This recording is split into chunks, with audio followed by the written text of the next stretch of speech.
What's up, YouTube? It's time for you to meet Steve. Who is Steve? Steve is the name of my project car. Why the name Steve? Because I think it's hilarious.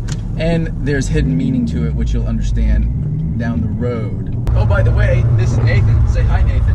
Hey, YouTube. We're in his C7 Stingray right now. We recently put a Corsa Extreme catback exhaust on it as well. And we're going to be doing some work to his car in the future.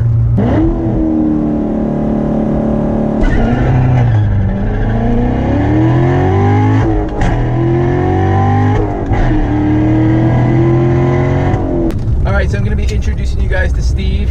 I'm going to be taking you guys on the journey throughout the channel, showing you what a painstakingly slow process it is to build a race car when you're not balls rich like Cletus McFarlane or the 1320 dude. So progress will be a lot slower for me when you don't have an unlimited amount of money to just throw at a shop to say, get it done in a weekend. There are so many BS reasons that slow you down in a build, and I'm going to be showing you guys what those reasons are. All right, so let's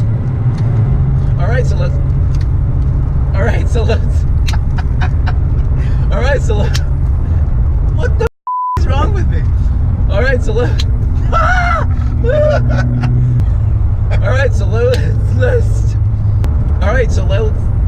you say it.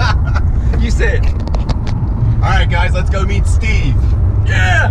What's up, YouTube? We're here at Alexander Performance. We're gonna take a look at the progress on my car. Right. Drove here in the Hellcat.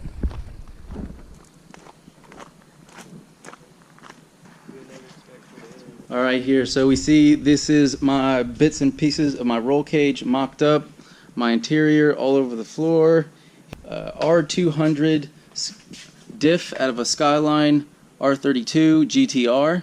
Here is my baby, looking so rough. This is a 2001 A4 B5 chassis. As you can see, it's still in pretty rough shape right now. The roll cage has been mocked up. The base plates have been put in. 24 valve VR6. Currently going with a intakes currently under fabrication still. The wiring is a giant mess. Obviously going with a standalone. Right now the ugliest part of the car is probably the exhaust manifold. You can see under there, it'll be custom in the future, but right now we're going to try and focus on getting the car up and running right away. Getting, you know, Sparco steering wheel, Sparco seats. I'm going to flock the dash. They're going to do their best so I can keep my rear seat so I can put a car seat back there or friends. Looking rough. I'm going to wrap the whole car. I'm going with a theme. I'm not going to say what that theme is quite yet. Battery relocate to the rear because, as you know, super nose heavy. Probably going to have to redo all of this. Apparently it's not enough fan cooling to keep it cool. With a aftermarket core support and maybe an aftermarket radiator, and then different fan setup in here.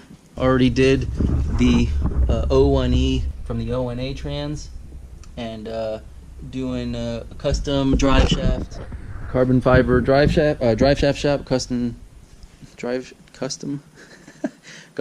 shaft from Drive Shaft Shop, a carbon fiber drive shaft and 1,000 horsepower rear axles. Having machine work done at Head Games for the head. This is my temporary engine. This is just the one to get me going and have a hoot around town. It's only got rods. It's a stock head and stock pistons with just new rings.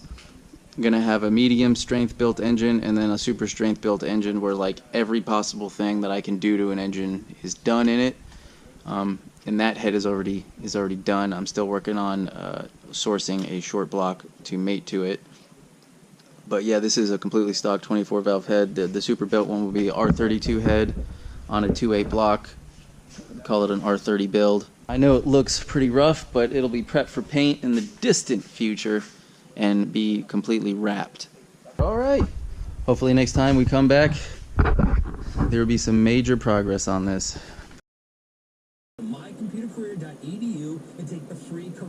What's up, YouTube?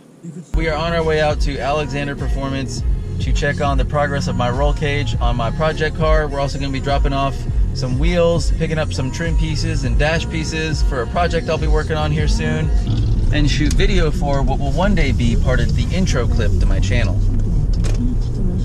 All right, we're back out here at Alexander Performance. We're gonna go and see any updates on my car. All right, so here's where we're at. The roll cage is tacked in partially, back hoop. You can see the bars here going through the dash right there. Had to oblong a little bit because of course I had a vent right there, a defroster vent for the side window, and had to be oblonged. We'll see if I'll be able to fix that later on. Be getting the dash out here soon, and we'll be having a little project with that. New brushless SRM fuel pump. Don't know, I see $1,200 here, or $1,300. Yeah, 13. Oh, was that on a receipt? Yeah, it's so. You're like, look how much you paid for this thing. I cried a little bit when I got it out of the box. That's disgusting.